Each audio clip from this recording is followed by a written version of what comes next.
Bismillahirrahmanirrahim. Assalamualaikum warahmatullahi wabarakatuh. Salam, Om Swastiastu, Namo Buddhaya, salam kebajikan. Salam sejahtera bagi kita semua. Yang terhormat Bapak Hanif Setiawan, SPD MPD selaku Kepala Sekolah SMA Negeri 1 Kediri. Yang terhormat Bapak Ibu Guru SMA Negeri 1 Kediri. Dan tak lupa seluruh siswa SMA Negeri 1 Kediri yang saya banggakan. Puji syukur saya haturkan kepada Tuhan Yang Maha Esa, karena atas rahmat, taufik, serta hidayahnya, kita masih diberikan kesempatan untuk dapat berkumpul di tempat ini dalam keadaan sehat walafiat. Salawat serta salam semoga tetap tercurah limpahkan kepada baginda Nabi Muhammad SAW yang telah membawa kita dari zaman jahiliyah menuju zaman yang terang benderang, yaitu Adinul Islam. Sebelumnya ada pepatah mengatakan bahwa tak kenal maka tak sayang. Supaya kita bisa lebih dekat, izinkan saya memperkenalkan diri terlebih dahulu. Perkenalkan, nama saya Eka Putri Dewi Masro.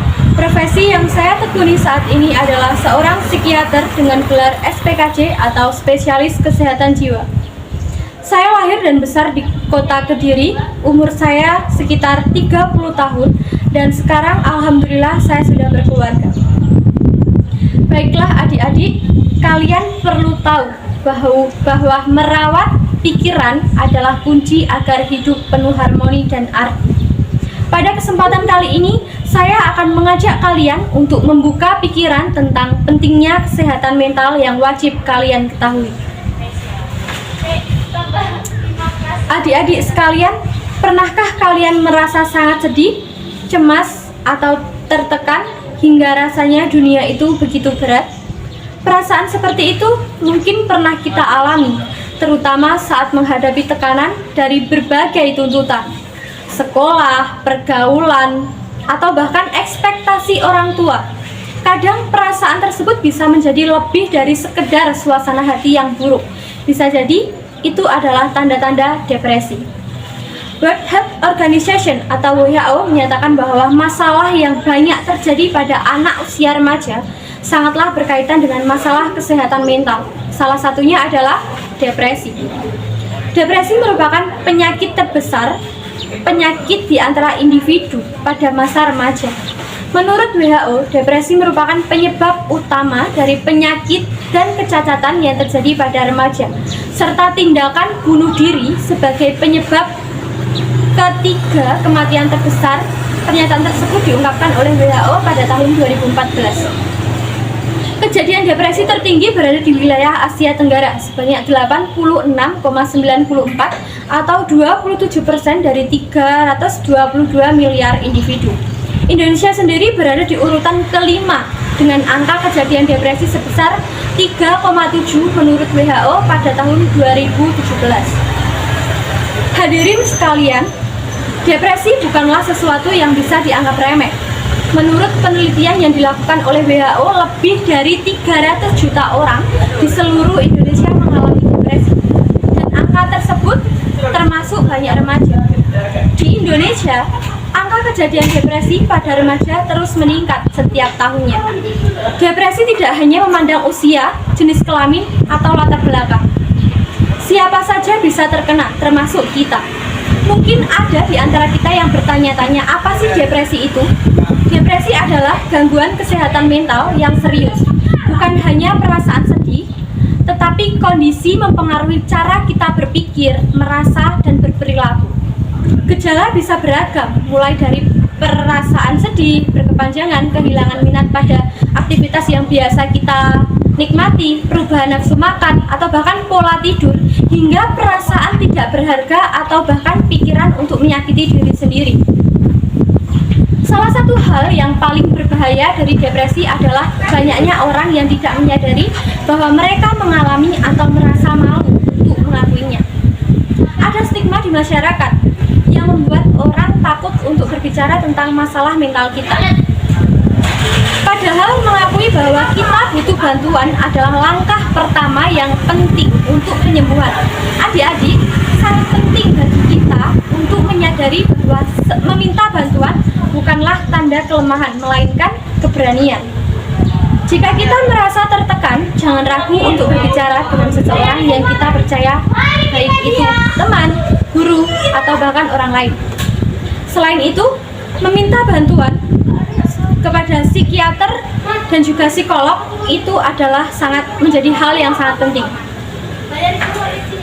Banyaknya gangguan jiwa yang terjadi dapat mengganggu aktivitas jika tidak ditangani. Namun, kurangnya pengetahuan masyarakat tentang hal itu, kurangnya keinginan untuk berdiskusi, mendapatkan pendamping dan bantuan membuat masalah ini tidak terselesaikan. Karena itulah, perlu dilakukan upaya untuk mengatasi masalah tersebut dengan mengikuti perkembangan teknologi. Salah satunya dengan menggunakan aplikasi atau mendeteksi kecemasan dan depresi yang terjadi di masyarakat. Deteksi dan pengobatan dini sangat penting dilakukan pada anak-anak dan remaja untuk mengetahui adanya gangguan mental, emosional, dan juga depresi. Berdasarkan hasil penelitian dapat diketahui bahwa derajat depresi pada anak dan remaja. Deteksi dini dapat meningkatkan pemahaman kemampuan adaptasi seseorang di masyarakat, serta membantu seseorang untuk hidup seimbang secara fisik, mental, dan sosial. Untuk itu, mari kita manfaatkan perkembangan teknologi untuk mengatasi masalah gangguan jiwa yang dapat mengganggu aktivitas kita dengan meningkatkan pengetahuan masyarakat dan mendorong diskusi terbuka kita agar bisa mendapatkan pendamping dan bantuan yang dibutuhkan. Jangan biarkan stigma menghalangi kita untuk mencari pertolongan bersama-sama. Kita bisa menciptakan lingkungan yang lebih peduli dan mendukung kesehatan mental. Solusi dari permasalahan tersebut, kita dapat menemukan beberapa langkah yang bisa kita ambil untuk menjaga kesehatan mental. Yang pertama, pentingnya memiliki waktu luang untuk beristirahat dan bersantai. Sekolah memang penting, tapi kesehatan lebih penting. Kedua, lakukan aktivitas fisik secara teratur. Menurut John Ratey, seorang psikiater, dalam bukunya menekankan bahwa olahraga memiliki efek positif yang signifikan pada kesehatan mental. Langkah yang ketiga, jangan ragu untuk mengekspresikan perasaan kita. Berbicaralah dengan teman atau tulislah di buku harian jika itu bisa membuat kita merasa lebih baik. Kita juga harus saling mendukung satu sama lain. Jika ada teman yang terlihat sedang dalam masalah, mari kita bersama dukung. Kadang-kadang mendengarkan dan berada di samping mereka saja sudah sangat membantu. Untuk itu, marilah kita bersama-sama menjaga kesehatan mental kita dengan mengambil langkah-langkah yang sederhana namun efektif. Luangkan waktu untuk beristirahat dan bersantai karena kesehatan kita lebih penting dari segala sesuatu. Jangan lupa untuk berolahraga secara teratur dan mengekspresikan perasaan kita baik melalui percakapan dengan teman atau menulis di buku harian.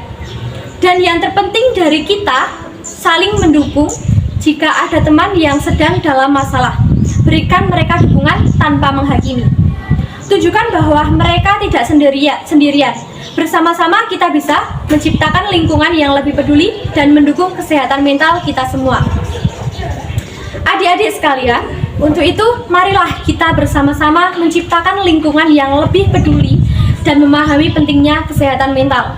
Mari kita hilangkan stigma negatif tentang gangguan mental dan dorongan lebih banyak orang untuk berani berbicara dan mencari bantuan. Dengan begitu, kita bisa membantu menyelamatkan banyak nyawa dan memberikan harapan kepada mereka yang merasa putus asa. Untuk menutup pidato Ibu kali ini, Ibu akan menyampaikan beberapa pantun untuk kalian. Bunga mawar indah di taman, harumnya menyebar menyenangkan hati. Selalu ingat jaga kesehatan mental demi masa depan yang penuh arti. Ingatlah, menjaga kesehatan mental adalah tanggung jawab kita bersama. Dan jangan ragu untuk mencari bantuan jika kita membutuhkan dan selalu siap untuk memberikan dukungan kepada mereka yang memerlukan. Terima kasih atas perhatian kalian semua. Semoga apa yang saya sampaikan dapat membuka hati kalian semua akan pentingnya memperhatikan kesehatan mental bagi diri sendiri. Mari kita bersama menciptakan komunitas sekolah yang lebih sehat dan lebih peduli lagi. Sekian pidato dari saya. Terima kasih. Wassalamualaikum warahmatullahi wabarakatuh.